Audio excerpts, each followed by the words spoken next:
And we continue with this developing story, especially when it comes to those political parties, including the MK party, disputing some of the results coming out from the IEC. And for more analysis on this, we're now joined by political analyst Dr. Sithembile Mbete, and she joins us now from Midrand. Dr. Sithembile, thank you so much for your time this evening. I mean, we've seen that very lengthy press briefing that was held by the MK party, as well as those other 26 parties disputing those results. Perhaps to start off with your reaction, someone would say that we were really not expecting an outcome of this nature just before those results are declared.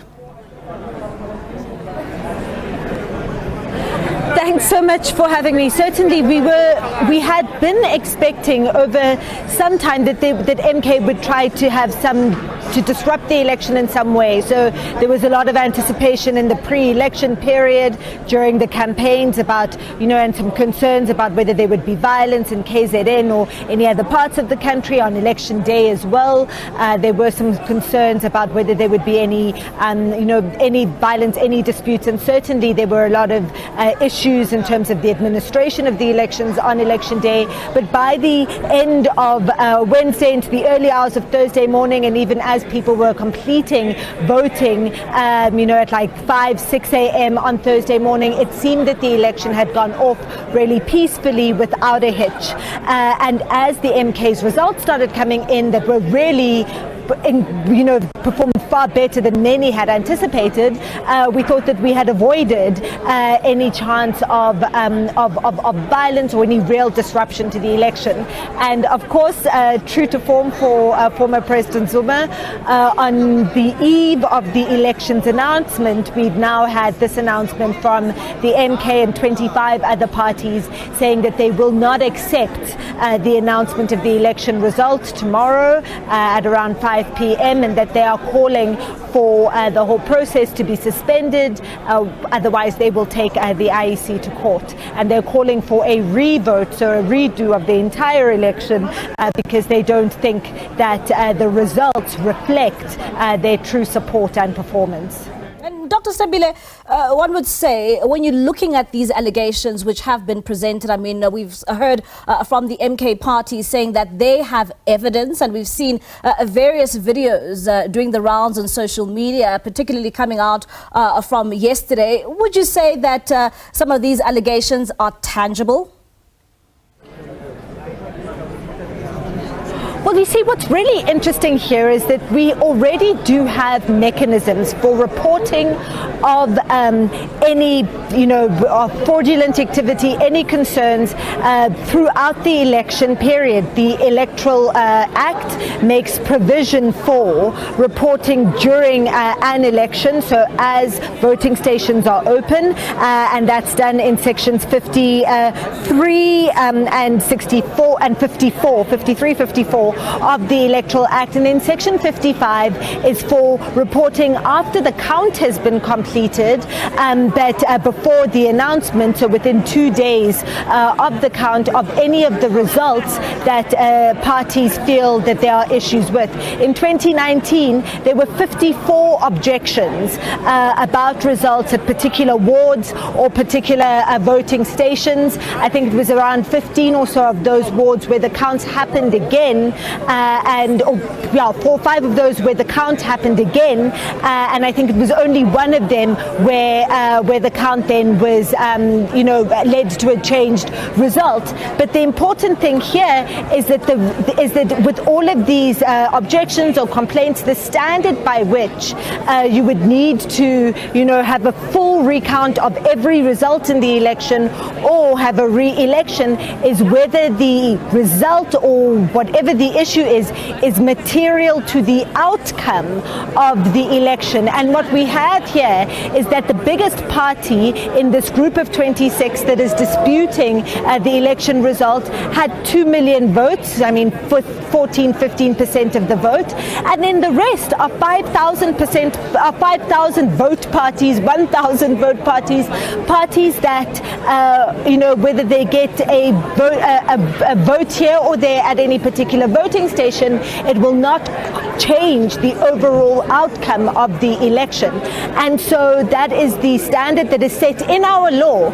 A law, mind you, that President Zuma was a member of government while it was being passed, and a member of the ANC, that is based on a constitution where President Zuma was in the NEC of the party that was leading the negotiations on the drafting of the constitution. But this is the legal framework that is in the Electoral Act. So what they are actually asking for is a deviation from the framework for elections, from the legal framework for elections that we have been using over the last 30 years, and they are threatening whatever outcome or whatever consequence if their demand for the IEC to act against the laws of the country in order to accommodate them isn't met. We are going to have an IEC briefing hopefully this evening, and that'll tell us how the IEC is going to respond to these allegations, for which proof has not been provided, right? Other than TikTok videos and things that we've seen on WhatsApp, it's not clear how many voting stations are in question, in how many provinces, in how many wards, how many of the 26 parties have actually been affected by this. And without that evidence that it being provided through the IEC's objection system, it's then very difficult for the Electoral Commission to even know how to act. Dr. Staying with the IEC, I mean, we saw that briefing earlier on from Mosotho Moepya, and basically he was saying that, the results have not been compromised here. If you are the IEC, what do you do now? If you are the IEC, you are in a horrible position, right? Because the IEC is an administrative body. It administers the elections. It's not established and it does not have the powers to enter into the political fray. It also does not have the powers to manage the security situation of the country. And so I would hope and I imagine that the IEC is hopefully in consultation currently with the state security, different agencies of state security and the National Joint.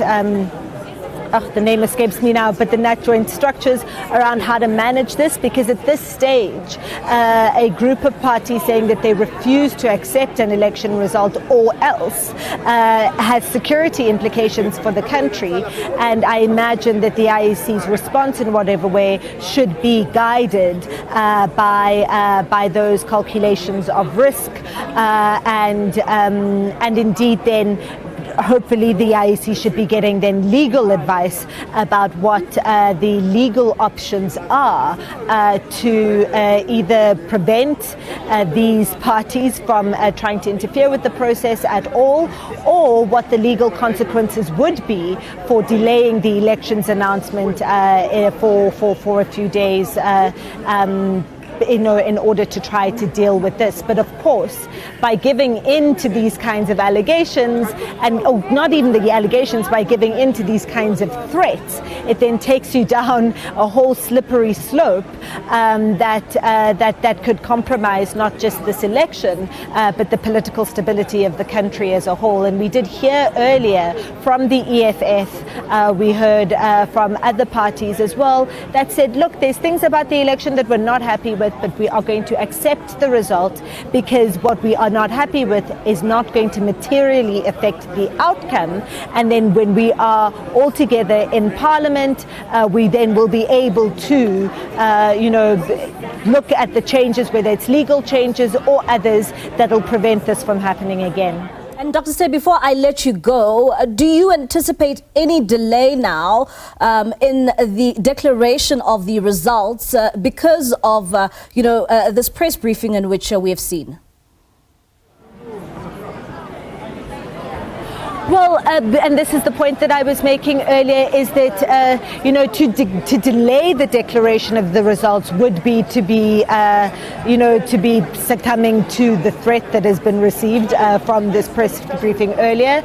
But of course, the entire decision needs to be made with having taken into consideration the political and security risks and also the legal basis or the legal framework that the IEC has to work within.